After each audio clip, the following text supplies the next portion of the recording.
पश्चिम बंगाल में एक नए युग के आरंभ की पटकथा लिखी जा चुकी है। राज्य की कमान शुभेंदु अधिकारी संभालेंगे, इसका ऐलान हो चुका है। भारतीय जनता पार्टी के विधायक दल की मीटिंग हुई और सर्वसम्मति से शुभेंदु अधिकारी को विधायक दल का नेता चुना जा चुका है।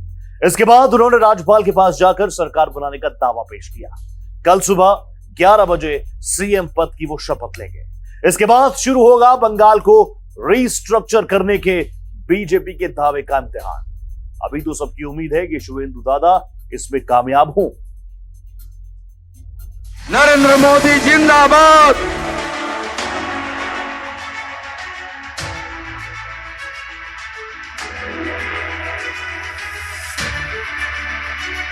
श्री शुभेंदु अधिकारी जी को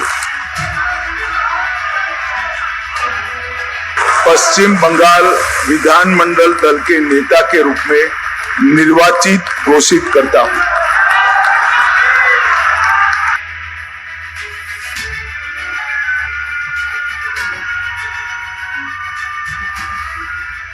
पश्चिम बंगाल में नया सवेरा।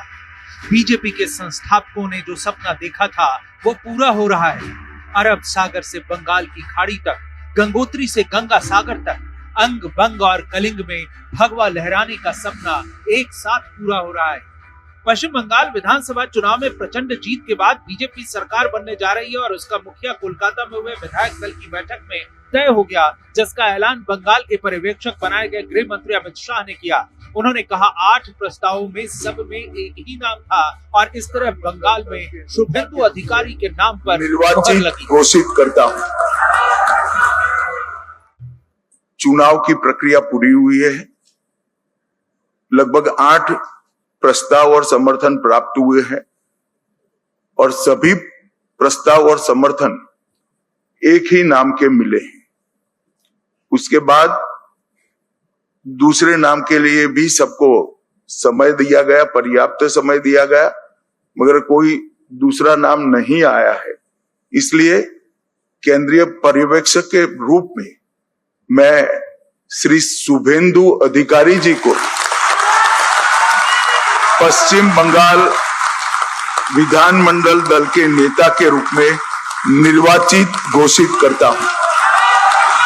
अमित शाह ने बंगाल के इस ऐतिहासिक विजय के पीछे का संघर्ष बताया, पीड़ा बताया बंगाल में क्रूर सियासी हिंसा ने बीजेपी के संघर्ष को किस तरह बेहद कठिन बना दिया। शाह ने ममता के शासनकाल में राजनीति के घोर अपराधीकरण का मुद्दा उठाते हुए वादा किया कि बीजेपी के शासनकाल में लोगों को भयमुक्त और तेज विकास युक्त शासन मिलेगा। ममता जी के शासन में एडमिनिस्ट्रेशन का राजनीतिकरण हुआ और राजनीति का अपराधीकरण हुआ। अपराधी ही राजनेता बन गए, तो विकास की कोई गुंजाइश ही नहीं बनी। मैं आज भारतीय जनता पार्टी की ओर से बंगाल की जनता को विश्वास दिलाना चाहता हूं, भाजपा के शासन में न एडमिनिस्ट्रेशन का राजनीतिकरण होगा, न राजनीति का अपराधीकरण होगा। ये हमारा बंगाल की जनता को वादा है। गुंडागर्दी, हिंसा, सिंडिकेट, भ्रष्टाचार, कट मनी, ये जो त्रास था बंगाल की जनता पर, हमारे नए मुख्यमंत्री के चार्ज लेते ही कुछ ही महीनों में ये सारा समाप्त हो जाएगा और बंगाल के किलोमीटरों दूर, सैकड़ों किलोमीटर दूर तक होगा। अमित शाह ने शुभेंदु अधिकारी के नाम के ऐलान के साथ ही उनकी राजनीतिक समझ की प्रशंसा की। शनिवार को सुबह 11 बजे ब्रिगेड परेड ग्राउंड में शुभेंदु अधिकारी का शपथ ग्रहण समारोह होना है। शुभेंदु की एक पहचान बंगाल के भूमि पुत्र के रूप में भी है। उनके सियासी अनुभव की बात करें तो शुभेंदु अधिकारी का 15 दिसंबर 1970 को पश्चिम बंगाल के मेदिनीपुर में जन्म हुआ। उन्होंने राजनीतिक सफर कांग्रेस से शुरू किया। 2006 से 2020 तक टीएमसी में रहे। नंदीग्राम आंदोलन में अहम भूमिका निभाई। 2016 से 2020 तक राज्य मंत्री रहे। दिसंबर 2020 में बीजेपी में शामिल हुए। 2021 विधानसभा चुनाव में नंदीग्राम से ममता बनर्जी को हराया। 2026 में नंदीग्राम जीता।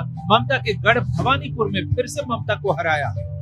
আমি কথা দিতে পারি, হাজার হাজার লক্ষ লক্ষ বিজেপি কর্মী যারা ক্ষত বিক্ষত হয়েছেন অত্যাচারিত হয়েছেন, ঘর ছাড়া হয়েছেন, মিথ্যা মামলার সঙ্গে যুক্ত হয়েছেন। আমি তাদেরকে কথা দিতে পারি, আগামী দিনে আপনাদের স্বপ্ন পূরণ করার কাজ ভারতীয় জনता पार्टी सरकार করবে। बीजेपी ने शुभेंदु के राजनीतिक अनुभव को देखते हुए ही उनके हाथ बंगाल की कमान दी है। बीजेपी के लिए बंगाल में शासन सिर्फ एक और राज्य पर काबिज हो जाना भर नहीं है, बल्कि अपने शासन और उसकी नीतियों को साबित करने का बहुप्रतीक्षित अवसर है। केंद्र में पिछले 15 वर्षों से मजबूती से सत्ता पर काबिज बीजेपी के लिए पश्चिम बंगाल में गुड गवर्नेंस देना सबसे बड़ी प्राथमिकता होगी और पूरा फोकस उन मुद्दों पर होगा जिसे लेकर बीजेपी ने पूरे कैंपेन में टीएमसी की ममता बनर्जी सरकार को घेरा। 75 सालों में पहली बार पश्चिम बंगाल में बीजेपी का शासन इस मायने में कई तरह के तेज बदलावों को सामने लाएगा। सवाल है, आए शुभेंदु दादा तो क्या क्या बदल जाएगा? सबसे पहला बदलाव शासन और प्रशासन में होगा। राजनीतिक हिंसा समाप्त करने की चुनौती होगी। कानून व्यवस्था को पटरी पर लाना प्राथमिकता होगी। सिंडिकेट राज और कट मनी का अंत करना होगा। घुसपैठ रोकने के लिए डिटेक्ट, डिलीट और डिपोर्ट की नीति पर अमल होगा। पिछले 15 वर्षों के कथित भ्रष्टाचार और शासन की नाकामी पर विस्तृत श्वेत पत्र जारी किया जाएगा। इंफ्रास्ट्रक्चर पर केंद्र राज्य कोऑर्डिनेशन। डबल इंजन की सरकार होने से अटके हुए 80 से ज्यादा प्रोजेक्ट्स में तेजी की उम्मीद है। इंडस्ट्रियल हब, चाय बागानों का आधुनिकीकरण, जूट उद्योग को बढ़ावा देने के वादे पर काम होगा। अगले 5 वर्षों में 1 करोड़ रोजगार और स्वरोजगार के अवसर पैदा करने का टारगेट पूरा करना। कल्याणकारी योजनाओं पर अमल। महिलाओं के लिए मासिक सहायता राशि बढ़ाकर 3,000 रुपए करना और सरकारी नौकरियों में 33% आरक्षण देना। आयुष्मान भारत योजना लागू करना।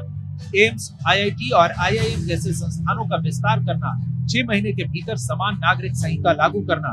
राज्य कर्मचारियों के लंबित टीए का भुगतान और 7वें वेतन आयोग की सिफारिशें लागू करना।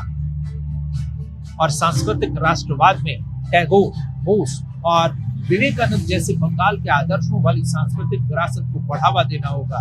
कुरमाली और राजवंशी जैसी स्थानीय भाषाओं को संविधान की 8वीं अनुसूची में शामिल करना होगा।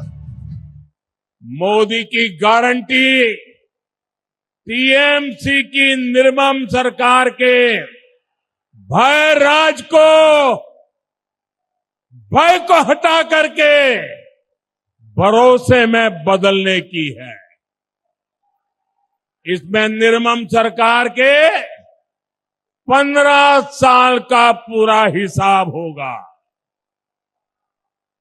जो भी दंगों में, पॉलिटिकल वायलेंस में शामिल हो रहे हैं, अनेक ऐसी वारदातें की है, उनका भी पूरा कच्चा चिट्ठा निकाला जाएगा।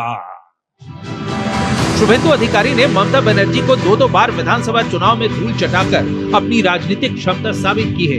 अब उनके सीएम बनने से तृणमूल कांग्रेस के संगठनात्मक ढांचे को सीधी चुनौती मिलेगी। शुभेंदु के नेतृत्व में राज्य में भयमुक्त सांस्कृतिक राष्ट्रवाद और हिंदुत्व आधारित राजनीति के और प्रभावी होने की संभावना तेज हो गई है। Bureau report, Bharat express.